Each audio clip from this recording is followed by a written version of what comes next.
नमस्कार मित्रांनो, मी तेजश्री. फ्युजन कट्टामध्ये आपलं सर्वांचं खूप खूप स्वागत आहे. आज आपण बनवणार आहोत थंडगार सोलकढी. त्यासाठी लागणारं साहित्य आहे: एक छोटी वाटी ओला नारळ मी चिरून घेतलेला आहे. ओल्या नारळाचा मागचा भाग आपण सोलून घेतलेला आहे. त्यानंतर 1 वाटी कोकम आगळ, आलं लसूण, 2 हिरव्या मिरच्या, बारीक चिरलेली कोथिंबीर, जिरे, चवीनुसार मीठ. सर्वात आधी आपण नारळाचं दूध काढून घेणार आहोत. सर्वात आधी आपण मिक्सरच्या भांड्यात हे ओलं खोबरं, त्यानंतर जिरं,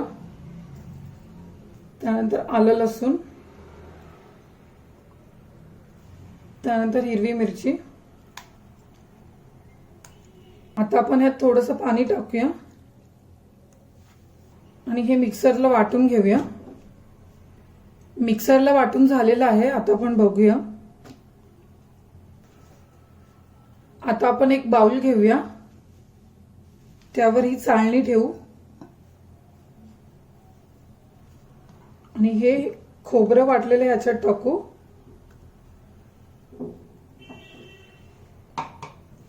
आपल्याला ह्या नारळाचं दूध काढून घ्यायचंय.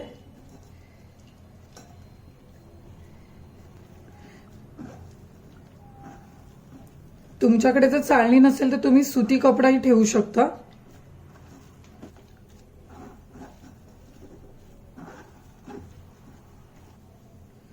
तुम्ही बघत असाल अशा प्रकारे नारळाचं दूध आपण काढून घेतलेलं आहे.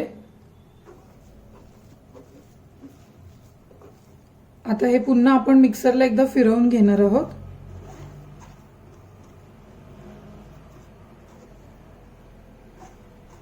यात आपण थोडंसं पाणी टाकूया.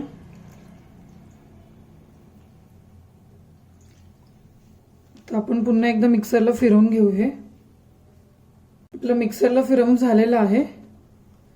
पुन्हा आपल्याला हे नारळाचं दूध आता काढून घ्यायचंय. त्यासाठी ह्यावर मी चाळणी ठेवते.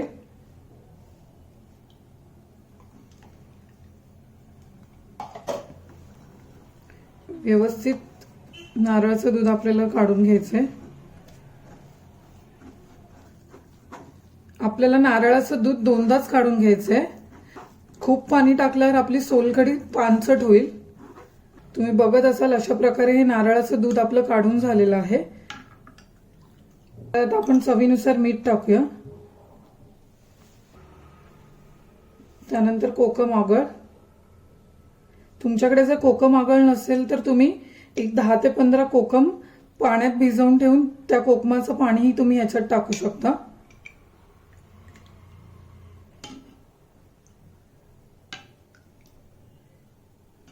आता ह्यात आपण बारीक चिरलेली कोथिंबीर टाकूया.